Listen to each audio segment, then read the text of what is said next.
초록색 도색을 한 버스로 알려진 대구 경북권 버스회사, 그리고 그것을 아우르는 계열사가 있습니다. 시작은 대중교통에 해당하는 버스였지만 각종 인수를 통해 이제는 대중교통과는 전혀 다른 사업도 영위하고 있다고 볼 수 있는 곳, 바로 경북고속과 코리아와이드입니다. 코리아와이드를 알려면 먼저 경북고속을 알아야 합니다. 경북고속은 1965년에 설립된 국신 여객을 모태로 하는 버스회사입니다. 대구 경북 지역의 큰 규모 시외버스 회사로서 알려져 있었지만 2016년에 전국 고속버스 운송사업조합에 가입해서 지금은 코버스 회원사이기도 합니다. 또 코리아와이드의 모태기업이 되기도 하는 버스 회사이며, 이 코리아와이드는 중견 규모로 전국에 적지 않은 영향을 주고 있습니다. 코리아와이드를 구성하는 고속시외버스 회사는 모태기업인 경북고속을 포함해 진안고속, 대성TN이, 동부고속과 속리산고속으로 구성되어 있습니다.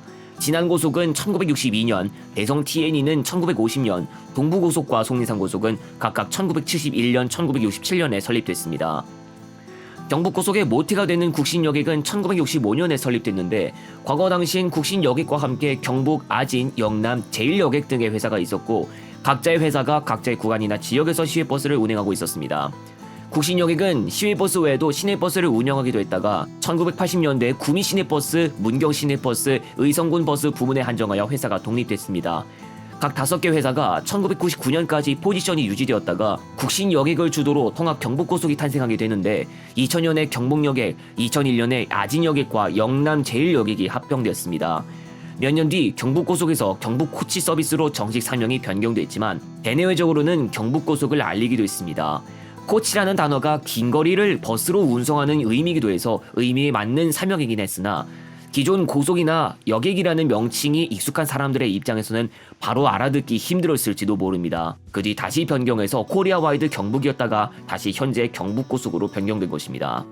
중앙고속도로 일부분 구간 개통에 맞춰서도 노선 운행을 하면서 과거부터 통합 경북고속의 성장세가 분명해졌고, 그리고 현재 대구 경북 시종착 고속시외버스 노선만 운행한 것이 아니라 노선 자체가 대구 경북 바깥 지역에서만 이용할 수 있는 노선도 일부 운행하고 있을 정도로 노선망은 조금 넓은 편입니다. 또 경북고속이 모태가 되는 코리아와이드가 지분을 가지는 형태로 계열사에 포함된 회사들은 청주교통, 경산시의 대화교통, 구미시의 일선교통, 구 신안여객이자 현재 코리아와이드 포항과 포항마을버스, 대구 지역의 여러 터미널과 강원 몇몇 지역의 터미널도 포함되어 있는데, 경북고속을 포함한 코리아와이드는 비단 대구 경북 지역뿐만 아니라 그 외 여러 지역까지 폭넓게 대중교통과 관련한 영업을 하고 있습니다. 여기서 동부고속과 속리산고속은 코리아와이드로서는 오리지널 코버스 회사를 인수한 데 그 의미가 있는데요. 특히 동부고속은 대기업 구 동부그룹의 고속버스 회사였기도 했고, 동부그룹이 어려워지자 사모펀드로 매각됐다가 동원그룹이 인수했다가 다시 매각되어서 코리아와이드 품으로 들어갔습니다. 버스 영업의 선에서 끝나지 않습니다. 아스톤에셋을 포함해 투자 사업도 하고 있고, 잘 풀리는지 브랜드로 알려진 미래생활과 미래페이퍼, 대구 경북 지역 언론사인 매일신문을 천주교 대구 대교구로부터 인수하면서 이들 역시 코리아와이드 계열사가 됐습니다. 언급하지 않았지만 다른 회사들도 코리아와이드 계열사에 속해 있으며, 코리아와이드는 대중교통 전문에서 조금 벗어나 다른 사업 부문도 영위하고 있다고 볼 수 있습니다. 이외에 코리아와이드의 직접적인 계열사는 아니지만 경북고속은 동양고속의 지분 일부분을 소유하고 있습니다. 코리아와이드의 모태 기업이 되는 경북고속에는 안 좋은 과거가 있습니다. 예전만 해도 경북고속의 차량 관리 상태가 불량했던 것으로 알려져 있는데요. 경북고속은 주로 대우버스를 운행하는 회사인데, 대우버스의 고질적인 차량 품질 문제가 있기도 했지만 당시 경북고속에서 차량 관리가 제대로 되지 않아 녹이 슬거나 일부 부품이 찌그러진 버스가 주변에서 보이기도 해서 비판을 받았습니다. 지금은 외부 상태가 불량한 버스를 보기 힘들지만 경북고속이 주로 대우버스의 모델을 도입하기 때문에 대우버스의 또 다른 고질적인 문제는 그래도 안고 가고 있는 실정입니다. 2018년 현대자동차 모델 도입을 시작으로 최근에 다른 신형 버스를 도입하고 있지만, 최근 신형 차량 제작 일정이 많이 지연되면서 새로운 차량으로의 교체가 더디게 진행됐습니다.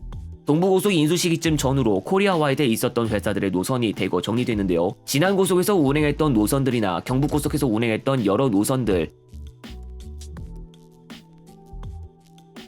동부고속이 담당했던 용인 출발 모든 장거리 노선들이 모두 KD운송그룹에 매각됐고, 대성TN이가 운행했던 몇몇 노선들도 삼흥고속에게 매각됐습니다. 매각건 외에도 철수나 폐지가 여럿 있었기도 해서 위축되기도 했습니다. 2020년에 강타한 코로나19로 위축되는 일을 또 맞이했는데, 당시 전염병으로 대중교통 이용률이 떨어지면서 경영이 어려워졌습니다. 코리아 와이드는 결국 2021년 1월에 동부고속을 와이어드 파트너스에게 정식으로 매각하면서 계열에서 분리됐다가 동부고속이 컨소시엄을 낀 형태로 같은 해 9월에 속리산고속을 인수한 뒤 2022년 4월에 속리산고속과 함께 다시 코리아 와이드 계열사로 돌아갔습니다. 그러나 몇 개월 뒤 동부고속에서 일어난 파업으로 인해 한 차례 이슈가 있기도 했고, 그 뒤로 동부고속은 자주 승무사원을 모집하고 있는데 정황상 승무사원의 부족으로 보입니다. 이외에도 전세버스 회사인 코리아 와이드 투어가 2021년 중에 타 회사에게 매각됐습니다. 공교롭게도 현 계열사에 속하는 동부고속과 속리산고속도 각각 전세버스 영업을 했다가 그만두기도 했습니다. 경북고속을 포함한 코리아 와이드의 고속 시외버스를 생각하면 앞길이 그리 밝지 않은 점이 있습니다. 세월을 거듭하면서 새로운 철도 노선이나 구간, 개통이 생기고 있는데 코리아 와이드 계열사 중에서 운행하고 있는 노선들 몇몇이 바로 이 새로운 철도 구간과 겹치게 되기 때문입니다. 물론 새로운 구간이 개통되기 전에 열차 운행 스케줄표가 확인되어야겠지만 경우에 따라 기존 버스 노선에 적지 않거나 큰 영향을 줄 수도 있기 때문입니다. 거기에 지방 소멸과 같은 인구 감소도 버스 노선 운영에 영향을 줄 수 있는데요. 큰 기관의 지원이 주어진다면 조금이라도 든든할지 모르겠지만 앞으로의 고속 시외버스 운행은 이전과 비교했을 때 더 쉽지 않을 수도 있습니다. 하지만 코리아 와이드 자체가 다른 사업 부문도 가지고 있고 또 전부터 코리아 와이드가 대중교통과는 관계없는 회사들을 인수하는 행보를 보여주는 것을 생각했을 때 미래도 꾸준히 다른 회사를 인수하거나 타방면에 투자하는 식으로 종합적으로 사업을 하는 회사로서 좀 더 다르게 성장을 할 수도 있어 보입니다.